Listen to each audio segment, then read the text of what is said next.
Hello, everyone. Good afternoon. Thank you for joining us for today's WESIS webinar. My name is Morgan Garland. I'm the board liaison with WESIS. Today, we have Christina and Katie from Vanguard presenting, and we're very excited. Before we get started, I'd like to just go ahead, though, and give you a quick introduction to WESIS for those of you who are not familiar with us.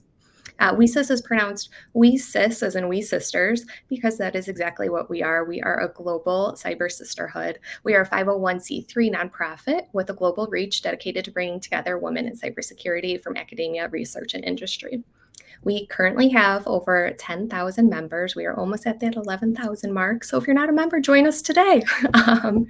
And let's see, I just wanted to share some of the initiatives that we focus on and offer our members. We have our wonderful webinar series, which you're joining today. We have our job board. We have skills development training programs, our mentor-mentee program, a speakers bureau. We have a job board available for our strategic partners to share their job openings, and all of our members can access that year-round. And of course, our annual conference, which is coming up in April in Dallas, Texas, April 2nd to the 5th. And all of our initiatives are made possible by our strategic partners. Our Tier 1 strategic partners being 3M, Akamai, Amazon, Bloomberg, Carnegie Mellon University, Cisco, Ford, Google, Lockheed Martin, Microsoft, Optum, Syndia National Labs, SANS, and SentinelOne. Please ask questions throughout the presentation today. We will get to them at the end. We do have a Q&A session reserved, and we'll be able to get to everything that you have. But please, you can drop your questions at any time during the webinar. And lastly, if you have not already, subscribe to the WESIS newsletter to stay up to date with all of our events and programs coming up. You can access it on the WESIS website at wesis.org. And with that, I'm going to turn it over to Christina to go ahead. I'm sorry, I just lost our slides, so let me pull those back up. Okay, here we go. And Christina, take it away. Thank you. Thank you so much, Morgan, and hello, everybody. My name is Christina McMahon, and I'm so excited to be here today on behalf of my company, Vanguard, to speak on the topic of facing failure, which is a conversation that I personally don't think gets enough airtime or attention.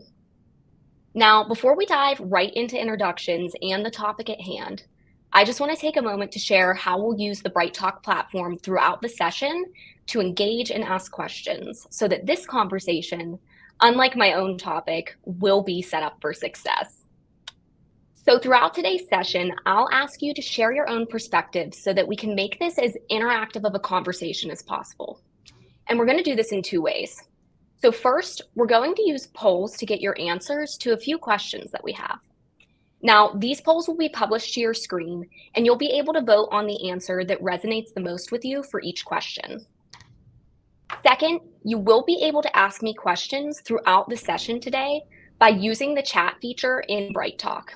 And we'll take pauses throughout the conversation to address some of these, but I'll also open up for general Q&A in the last 10 to 15 minutes of our time here. But please feel free to send questions or commentary throughout this talk so we can gather those on our end and make sure we can get through as many as we can at the end. And then one final thing here, I want to take a moment to introduce one of my colleagues here at Vanguard, Katie, who will be helping to facilitate our session by gathering your responses, sharing those back with the group, and leading our Q&A at the end. So welcome, Katie. Thank you for being here today to support. And do you want to say a quick hello? Sure. Hello, all. So glad to be here. And thanks, Christina. Awesome. Okay, then. So let's get started here by opening things up with a few questions that will help us understand the type of failure we can experience and how we respond to or deal with those failures. So you should see a prompt on your screen very shortly with the first of three questions that I'll ask this audience to respond to. And these three questions are: which of these best describes the time you weren't successful at work? What holds you back from sharing your failures with others? And how do you typically respond to failure?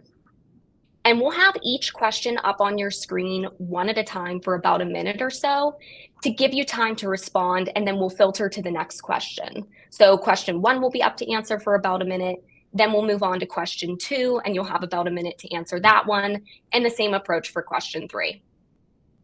So I'll give everyone a few minutes to submit your responses to these questions, and then we'll talk about some of the answers that we're seeing. And as you're submitting those answers, I will take a moment to introduce myself and the WESIS partnering organization that brings me here today. So, like I mentioned, I work for Vanguard, which is a leading financial services organization and one of the largest investment management firms in the world. And at Vanguard, our mission is driven with a singular goal in mind, and that's our clients' success. Now, that sounds really nice when I say it out loud, but what does that mean exactly, and how do we ensure it? Well, that all goes back to our ownership model that doesn't even allow us to have any other focus point. Because unlike other asset managers out there, Vanguard isn't owned by a small group of external shareholders who might have their own interests to satisfy and potentially conflicting agendas from what the larger client base needs. Instead, Vanguard is owned by the funds that we offer, and those funds are owned by our clients, and not some small group off to the side. So unlike any other investment management firm that you'll see out there, Vanguard is owned by the investor and for the investor, which ensures our business and portfolio management decisions focus squarely on meeting the needs of our clients and nobody else. And today we sit at over 50 million investors strong who all own a piece of the Vanguard pie. Now, as for me, I've been with Vanguard from day one of starting my professional career and after graduating from Penn State University with a degree in security and risk analysis. So I've been with Vanguard for the last 5.5 years, and over that time, I've held several different roles in the cybersecurity arm of our organization, having worked in our security strategy group, our security operations center. I had the opportunity to work with Vanguard senior leaders when I served as chief of staff for our Chief Information Security Office. And all of that experience has led me to the management role that I'm in today, where I lead a team in our Identity and Access Management group that manages Vanguard's identity application lifecycle. So now that you know a bit about me, let's get into our topic for today, which is the gift of failure. Now, why in the world are we talking about failure today? Well, it would be easy to have a discussion around what's going well for ourselves, our careers, or maybe even our associated organizations. We could all leave clapping our hands and throwing up some heart emojis for that type of a conversation where we're set up to feel united and empowered through a success story, or a time where it really just all worked out. But guess what? More often than not, things don't work out, or minimally, things don't go as planned. And then we have to face obstacles on the path to reaching some version of our original goals. I personally believe that failure is often at the center of most stories around endearment and empowerment, which means it's a critical element to everything that we do. But even though it's critical, it's a topic that we more often than not don't talk about or avoid talking about because it's scary. It's hard enough to admit to yourself that you didn't succeed with something that you really cared about, let alone being brave enough to share it with anyone else. But I believe that if we don't talk about times where we failed, then we can't lift others up and equip them with the tools that they need to face the same or a similar challenge and do it with about 1,000 times the grace than what you had in the moment that you faced your own failure. So today, I'm hoping that in sharing my story of failure, you can see that we're all human and we all fail, and that it's not a setback if you can accept it and learn from it. So let's get started here by looking at some of the responses to our first poll question around which of these best describes a time you weren't successful at work. So Katie, can you describe some of the responses that we're seeing here?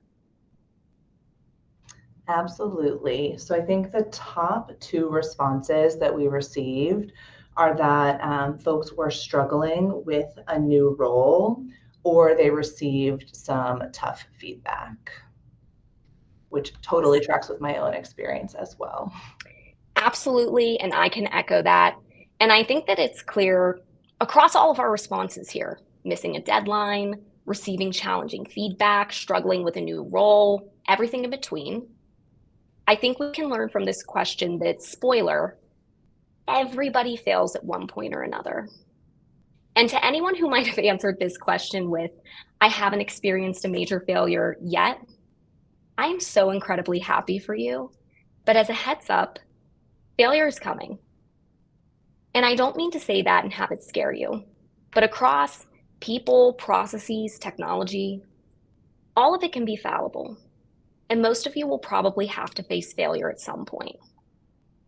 But even though everybody and everything can fail, it doesn't make facing failure any less difficult. So Katie, what are we seeing in terms of responses to our next two and final questions here? What holds you back from sharing your failure with others, and how do you typically respond to failure? So it looks like a large percent of our audience, who was polled, about 47%, said that what holds them back from sharing failure is fear of judgment, which also very much resonates. It can be really scary to share a time or experience when you failed. And then not far along behind were folks not wanting to appear weak. And then we also had some folks who said, about 25% said, I don't have any challenges with sharing my failures. And then when we asked about what typically, how folks typically respond to failure, a large percent, 43%, said they reflect and try to learn from it. And then about 34% said that they feel discouraged for a little while, but then are able to move on. Absolutely. So again here, I think it's clear that whether we avoid talking about failure because it's scary, we fear others will judge us because of our failure, or anything else, both of these questions show us that it's very challenging for anyone to face failure. However, the stakes of sharing failure and having your failure be recognized by others can feel extra heightened for underrepresented groups. Now, from my perspective, I can only share how it feels being a woman in cybersecurity. But I know that for me, when I failed in the past, especially at work, it doesn't matter if the stakes were sky high or really low. It usually feels like if I mess up, I'm going to lose my job, period. And I think that a lot of people feel that way. Whether you have a lot of experience in the field or if you're brand new, it's very hard to avoid that guttural feeling of your heart dropping into your stomach when you make a mistake with even the most meaningless task. And it can feel this way because underrepresented groups can face more unique challenges when discussing their failures, like potentially reinforcing negative external biases about yourself, feeling like if you open up and be that transparent force, you may risk your professional reputation, and that could impact your career growth. Or the transparency might be used against you, with others waiting on the sidelines like a referee, just hoping to spot your next misstep. But regardless of whether or not it's a perceived feeling or an actual reality, these factors can cause extra internal pressure on ourselves to perform flawlessly, always, so that we don't even have a failure to admit in the first place, which again, spoiler, is impossible. And so the vicious cycle continues to repeat if we don't take a step back to recognize and accept, yes, that we failed, but that it isn't the end of the world or the end of our careers. And we give ourselves grace to learn and grow from it. Failure is not fun, but it is important to not brush these feelings aside or lock them in the backs of our brains to be dealt with at a later time. When you face failure, it's important to reflect on why that failure happened and how it impacted you, to learn from it and put a better foot forward in the future. So let's talk about how one particular failure in my career was the gift I didn't know I needed, but it changed the course of my career, and to be honest, it did change my life for the better. So to understand my story best and the impact that this specific failure had on me, I need to rewind and start back at the very beginning of my experience with cybersecurity, which all started my freshman year at Penn State when I started pursuing my security and risk analysis degree. because unfortunately, it was made pretty clear to me from very early on that being a woman in cybersecurity was not going to be all rainbows and sunshine. So I was sitting in my first ever college course, really excited and ready to learn about the industry. I was in an introductory class when one day our professor introduced a new concept to us called social engineering. And for anyone who might not know what social engineering is, it's essentially the use of deception by an attacker to manipulate target individuals. And that manipulation is usually meant to get the target to solicit confidential information or maybe even personal information that the attacker would then use for fraudulent or other unauthorized purposes. So my professor wanted to depict a social engineering scenario for our class, and he decided that he would use students in our class as examples for his story. So my professor began to detail a scenario where he was the attacker who was attempting to carry out a social engineering plot at a local small business. So he described that he was walking in the front doors of the building and decided that he needed to choose a target or a victim for his attack. So he asked us a rhetorical question around which student in our class he should pick to be his target. He said, "Would it be smart for me to go up to Jacob here, who's the most successful and promising employee at the company and has been working in IT for 25 years? No, it wouldn't. I would choose to go up to Christina, who's the secretary and doesn't know any better." Now, I remember that instance so vividly because it was the first time that I realized, wow, having this career in cybersecurity as a woman might be a little bit challenging. And an allyship lesson that I want to point out here is that when you're in a position of power, whether that be a professor in a classroom or a leader at your organization, the words that you say have real power. So please use your words wisely. And if you're talking about your students, your team members, or really anybody that you're directly or indirectly an advocate for, be conscious of how you describe them in front of others. Because the wrong words won't just leave a bad impression on the targeted individual personally, but it can leave a lasting impression on other people who were around and heard that message as well. Because for me, well, that was the first moment in my career that I had experienced a demeaning comment that put me down. It was unfortunately not the last. Going through school, that stigma that my professor first introduced was reinforced by my classmates and even colleagues at different internships. Whether it was my peers in class who rolled their eyes when the randomly selected group project teams came out and they found out that they got the girl on their team, to when they tried but ultimately failed to assign me to just write the paper and design the PowerPoint for our group project because I certainly wouldn't be able to understand the technical work. Those put Christina down comments were still coming around. Even at one of my internships, the first recruiter that I actually ever interacted with, and the person who ultimately handed me my internship offer letter to this company, he let me know that he thought there were certain power dynamics in play. When I chose not to meet up with him while he was back at Penn State recruiting, or said no to taking a visit to the New York office, which was his home base, he was quick to remind me, where would I be without him? Who would have taken a chance on me as a freshman intern? What kind of career would I have had he not been so pivotal in my initial success? And where would I continue to go without his support? And just a quick lesson to call out here for our advocates on the line. Conditional advocacy isn't advocacy. There might be times in your career where someone comes across as an advocate, maybe because they've promoted you, given you access to visibility opportunities, or anything in between.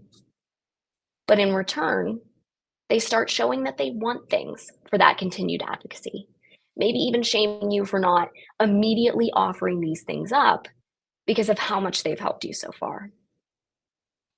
And you might get a whiff of that energy early on, but initially push those feelings down because you've known this person for a while and they would never do something like that. But I can almost promise you that 99.9% of the time, if your gut is telling you that something is off and they shouldn't be asking you for these things, your gut is usually right.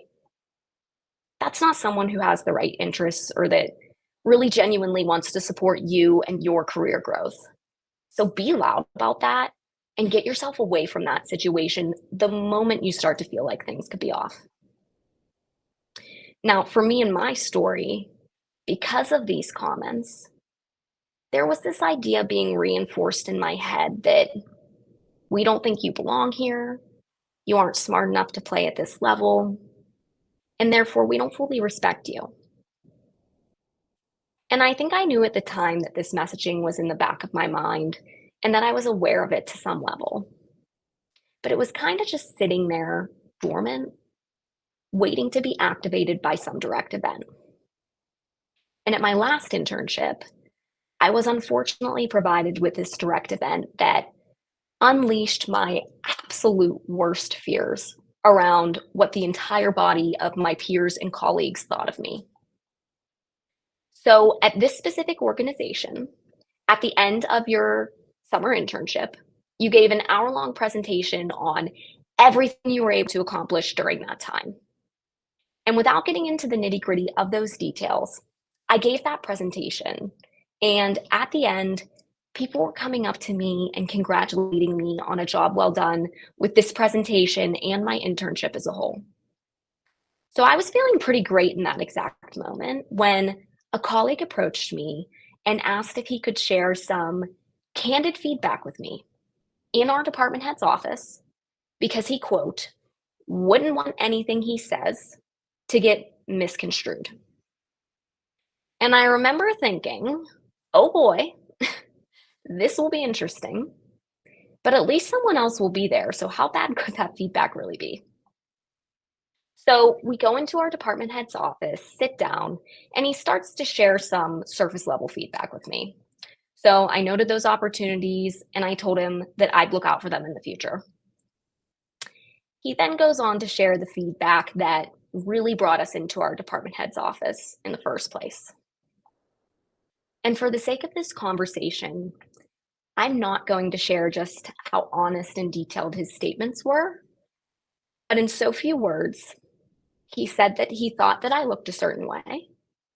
And because of the way that he and everyone else thought that I looked, and the fact that I was a woman, no one was ever going to take me seriously. Ouch. Yeah, that one stung deeper than usual because it put right in front of my face the worst fears I had about what my colleagues and peers thought of me.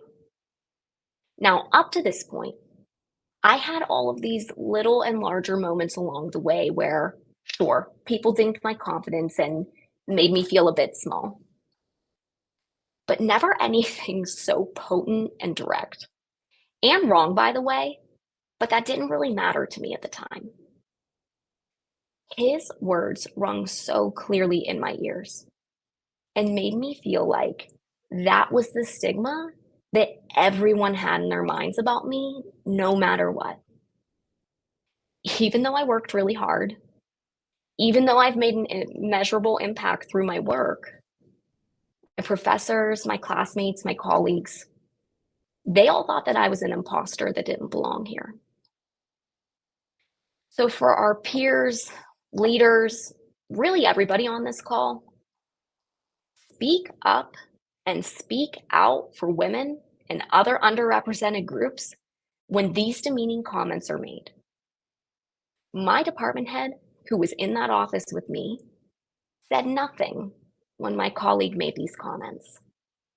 She let him finish his thoughts, walk out of the room, and only later did she tell me that, yeah, while he probably shouldn't have made those comments, he actually meant really well.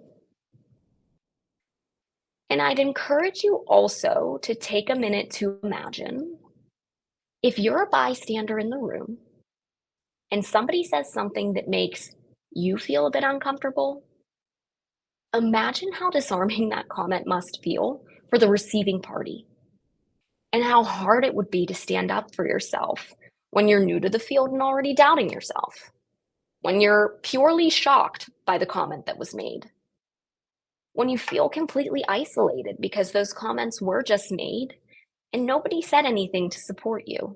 So everyone must think the same thing. When these demeaning comments are made and they're met with silence, those words are given power, and it can put false and even harmful self-images into a person's head. So be bolder than the person throwing jabs with these belittling comments. If you're in school, tell a classmate that you're excited to have them be a part of your group project team. If you're in the workplace, stop somebody in their tracks and speak out against comments that are demeaning and exclusionary. And remind the person on the receiving end in either case of their worth. Even if you think the person you're trying to support doesn't need it, your advocacy in that moment could make a huge difference. And Katie, it looks like there's a lot going on in the chat here. So let's take a pause and talk about some of the questions and comments we have so far. Absolutely. So Christina, one question that we've gotten from a few folks is asking you, looking back, what would you tell your younger self when you were faced with these type of demeaning comments? It's a very good question. And what I would say is, don't let other people tell you who you are and what you're worth. When these demeaning comments were made to me, I took them to heart. And while I recognize that some of these scenarios were absolutely bonkers, I still subconsciously ingested those words and held them in the back of my mind. So when I made a mistake, these people's words rose right to the surface and absolutely fueled my imposter syndrome. Just remember that you're the only person who defines your success. Don't let other people influence how you think of yourself or what you're capable of achieving. And thank you for that question, Katie. Absolutely. So again, that experience at my last internship was really a turning point for me. And just like at the top of this session where you all voted on the poll questions, I had some decision points in front of me. First, am I going to share what has happened and how I feel with others? And my answer to that at the time was absolutely not. I was already as embarrassed as it gets that my colleagues said this out loud to me and no less in front of my department head. So now that important leader thinks who knows what. I'm incompetent, I'm incapable. You go ahead and fill in that blank. So sharing that this happened with anyone else was going to be a very hard pass because I didn't want to be further judged or appear weak, like I can't handle these types of comments. And looking back, boy, do I wish I would have shared this with someone to flip the script and get the support and advice that I needed at the time. But again, now that I decided to make the decision, I'm not sharing this with anyone, I had one more question to answer. How was I going to respond? Would I avoid talking about it? Would I reflect and try to learn from it? Would I feel discouraged for a while, but eventually move on? Or would I use it as motivation to prove myself? And for those of you who don't know me, please let me be the first to tell you that I'm a pretty headstrong person. So I went with the last option because I was not going to take these comments sitting down. I decided that he was wrong and that I was going to prove him wrong through my actions. So I decided that I was going to quite literally conquer the world in any ways that I could imagine to be possible. So that means I'll graduate #1 in my class. People who deserve a seat at the table, they definitely graduate #1 in their class. So I'll do that. But not only that, I'll become the president of every single club that I'm a part of at Penn State. I'll get into this great technology leadership program at my new organization, Vanguard, and I'll do everything in that program to prove myself and try to stand out. And I'll just continuously hustle to prove that I can hang here in cybersecurity. I responded to his comments by making an I deserve to be here checklist. And every time I checked a new goal off of that checklist, I had the physical and credential proof that I needed to show my worthiness to others. So here I am, checking all my nice little boxes that prove everybody wrong, and I'm actually feeling really good about it. But the checklist isn't even close to done in proving myself. Next up, I need to start getting certifications. Because what better way to show what you know than by adding a new badge to your LinkedIn? That's going to let everybody know exactly what I'm capable of achieving. So I get the CFA Foundations, which is a financial services specific certification to prove that I know the business just as well as I know the technology. I get AWS Cloud Practitioner to show my technical acumen outside of purely cybersecurity. I, of course, get Security Plus because that's a great baseline cybersecurity certification to credentialize myself with. And I keep going until it's time for me to get my CISSP. Now, the CISSP is viewed by a lot of people as the creme de la creme of cybersecurity certifications. So obviously, when I pass that exam, it's going to prove my ultimate worthiness. So like always, I studied like crazy leading up to the exam day. I prepared with the same rigor, intent, and diligence that I always put towards everything I do. I even attended a CISSP boot camp that Vanguard paid for to seal the deal. So the boot camp ends on a Friday. That following Monday rolls around. I walk into the testing center, take the exam, and walk out of the exam room to be handed a sheet of paper informing me that I did not pass. What quickly turns into, oh my gosh, oh no, panic, tears, and quite truthfully, one of the strongest waves of emotion I've ever felt. And that might sound really dramatic, but it's genuinely true. I had never felt more defeated in my whole life. Very genuinely, this test result just absolutely wrecked me. And in the days following, I had to go through all of the emotions that anybody goes through when they experience grief. Denial, anger, all of those good steps. And then there was acceptance. And acceptance forced me to take a very hard look in the mirror and ask, why in the world was this so absolutely devastating? Why did this failure hurt so much? The stats tell me that the CISSP pass rate for first-time exam takers is around 20%. So 80% of people are in the same boat as me the first time they take the exam. So why was my earth shattered by this one test result? And after a lot of introspection, it just hit me like a ton of bricks one day.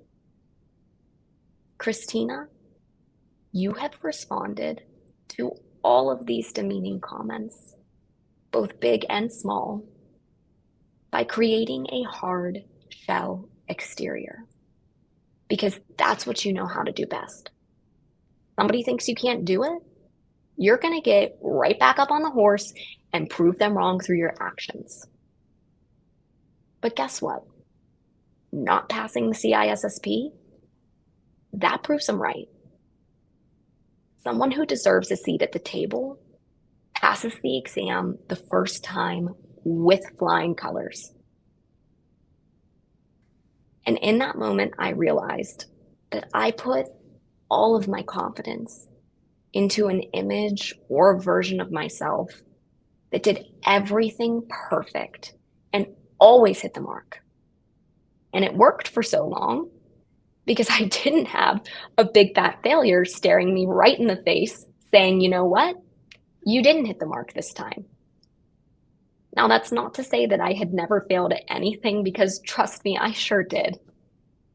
But they were small enough missteps that I could write them off or ignore them. Failing this test made me realize the very hard truth that I didn't have confidence in myself. Not truly, but rather I had confidence in this perfect facade or version of Christina McMahon that I was never going to be, because I'm human and humans make mistakes.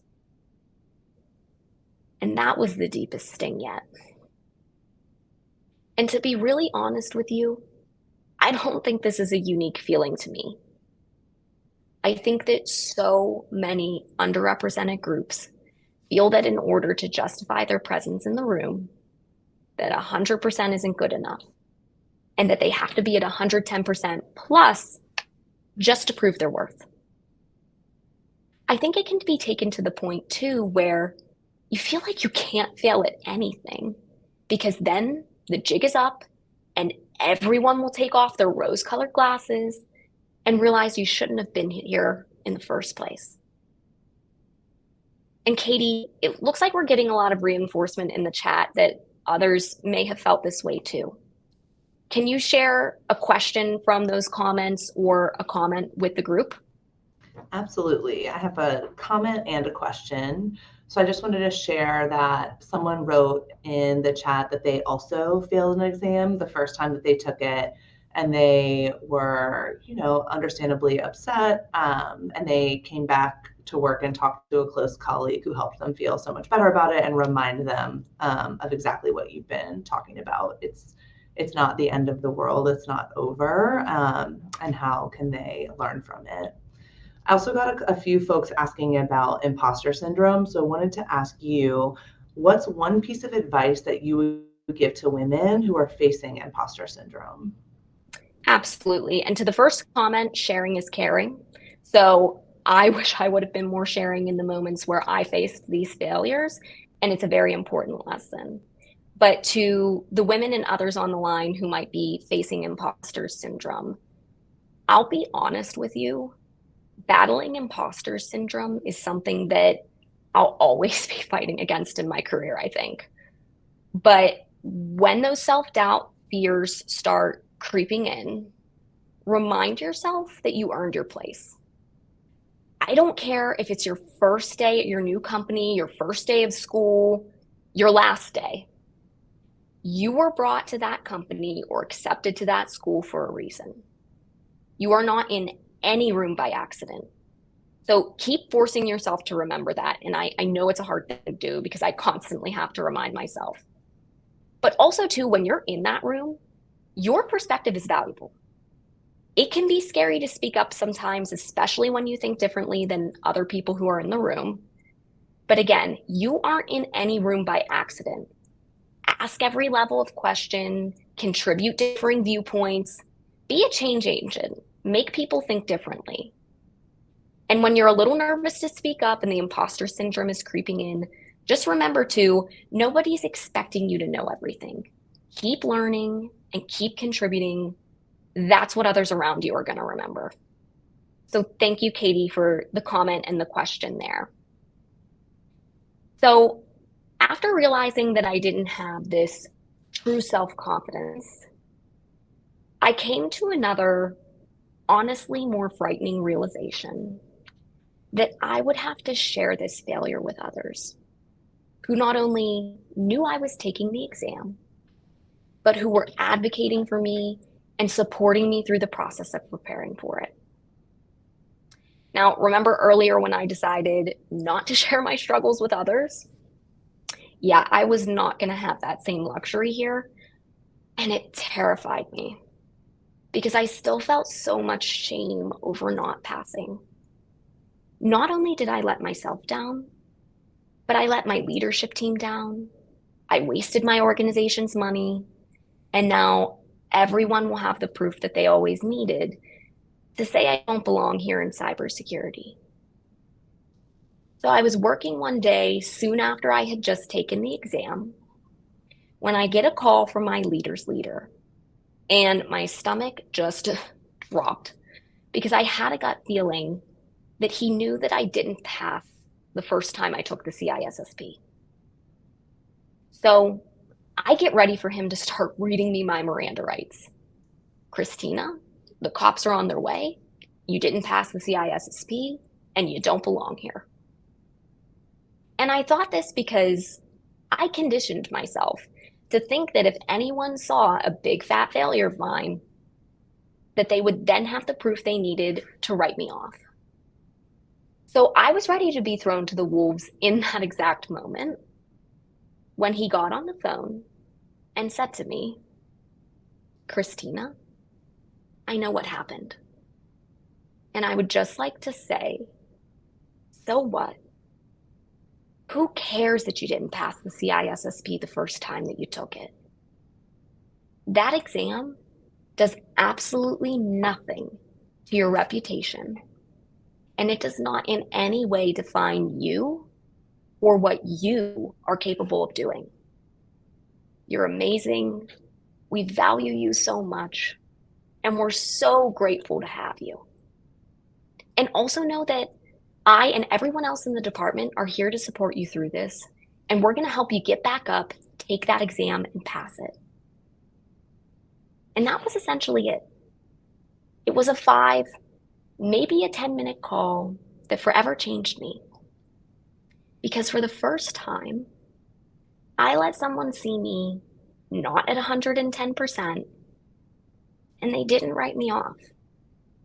They still valued me and commended me for my commitment to growth. So that moment showed me that I can be less than perfect and still have a career. And that I can share that I'm struggling without losing my seat at the table.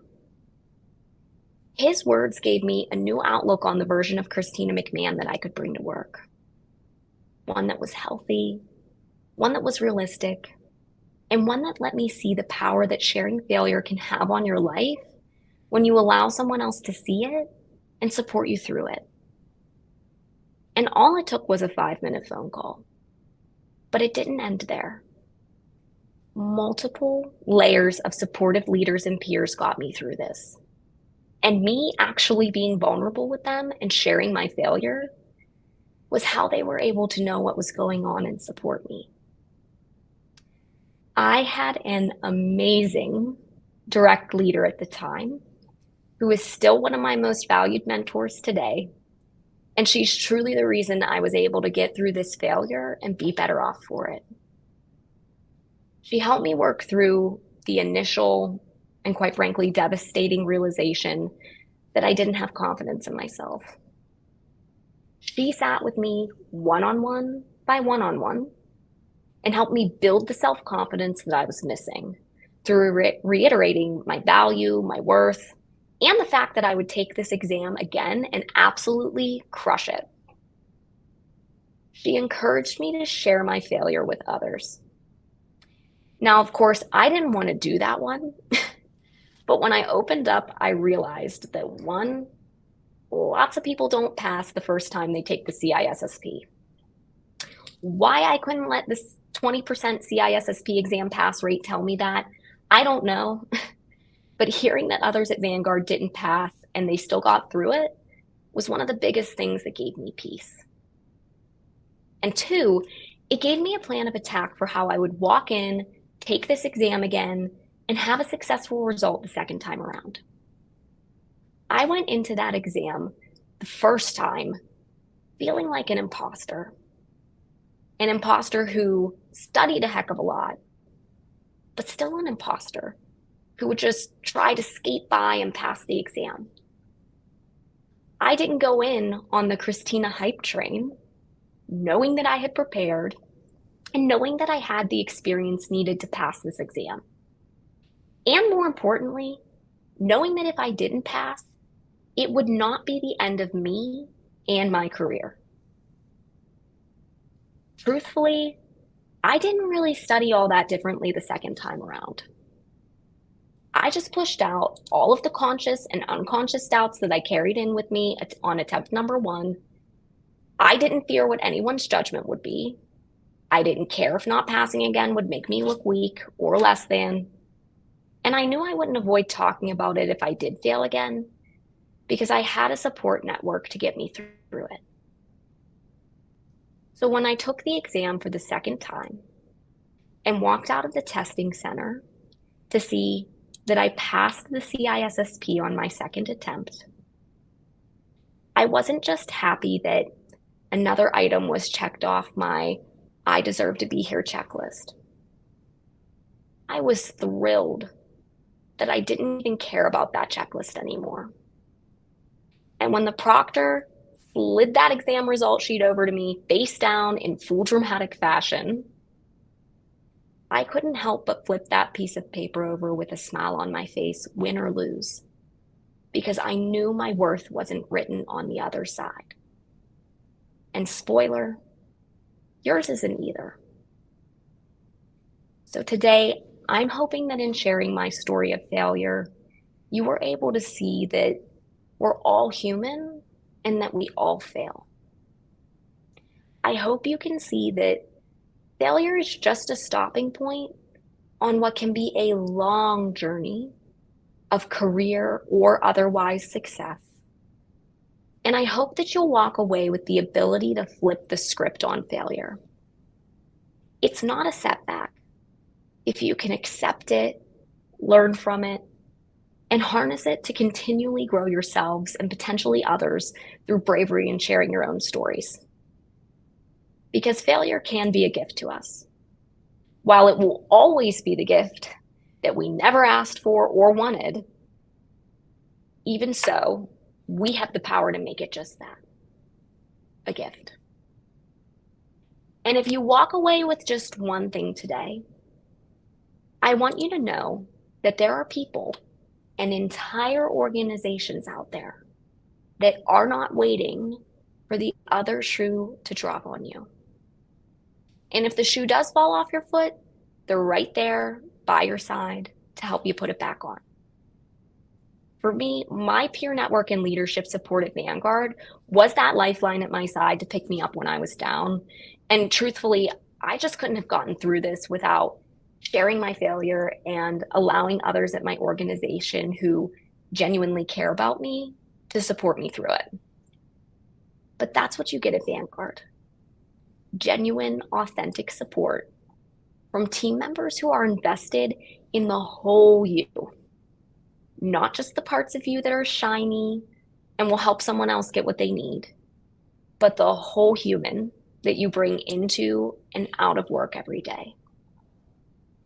And with that, I will say, if you're looking for an employer that has a meaningful shared purpose and that prioritizes an inclusive work environment where all members are not only set up to succeed but thrive, I encourage you to visit Vanguard's booth 211 at the Women in Cybersecurity Conference from April 2nd to the 5th to ask our team members about their career journeys. Also, this is very important. If you're interested in learning more about opportunities at Vanguard, please scan the QR code on the screen here to share your information with us and to join our talent community. This is going to put your name in front of our recruiting team that will be attending the conference. So please be sure to scan this and fill it out with your information. And in general, if today's presentation resonated with you in any way, shape, or form, and you're looking to learn more about Vanguard and our opportunities, please connect with us on social media. Visit vanguardjobs.com to learn more about the amazing work we do here and the roles that we have actively open. And search the hashtags Life at Vanguard and Inclusion at Vanguard to see more of what we do here and the amazing crew who enable our stories. And with that, Katie, that's all I have. So I'm going to open up for our general Q&A time. So would you mind sharing with me what our first question is? Absolutely. And before we dive into the first question, I did just want to reiterate what you shared about how we have such incredible leaders and support systems here at Vanguard.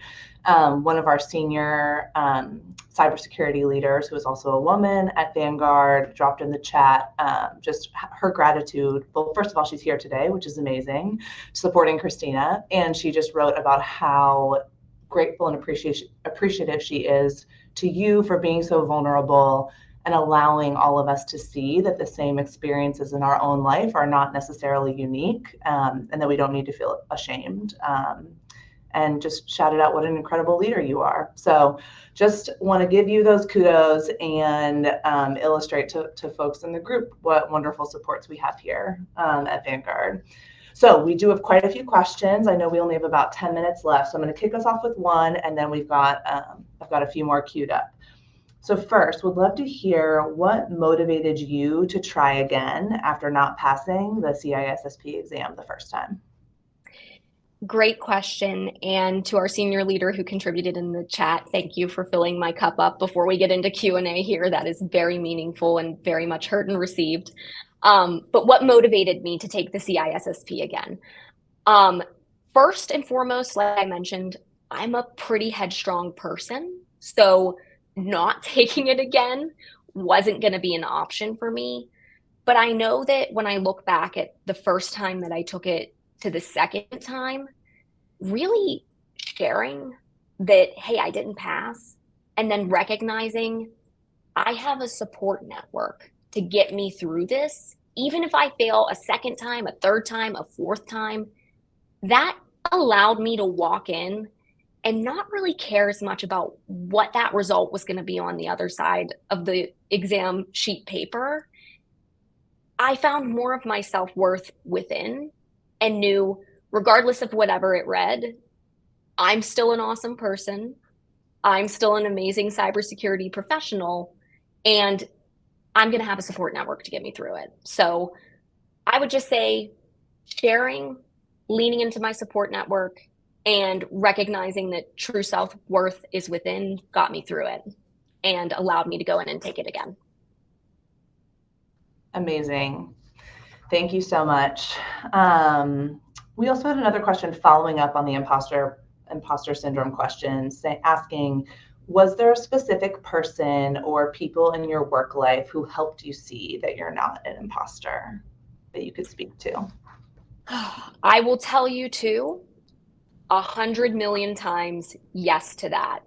Like I said earlier, sharing is caring. Opening up to other people and letting them know how you feel, getting a general reaction after a meeting and some sort of comment was made that made you feel a little bit less than.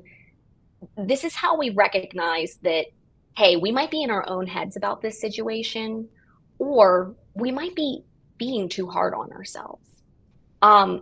Recognizing imposter syndrome, it's important to just share with others how you're feeling, the struggles that you've been through, and allow them to give you advice. And I know that I feel this both from a mentee perspective, because again, I think imposter syndrome is going to be something that I always struggle with, but I also try to overcome imposter syndrome by being a mentor to others.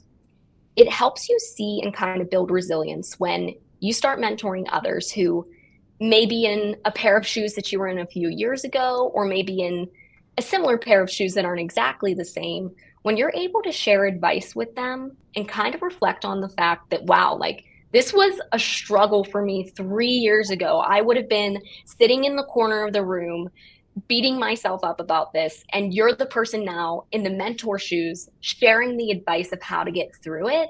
It gives you that moment to recognize and reflect. I've come such a long way. I've dealt with so many different problems. I've gotten through it.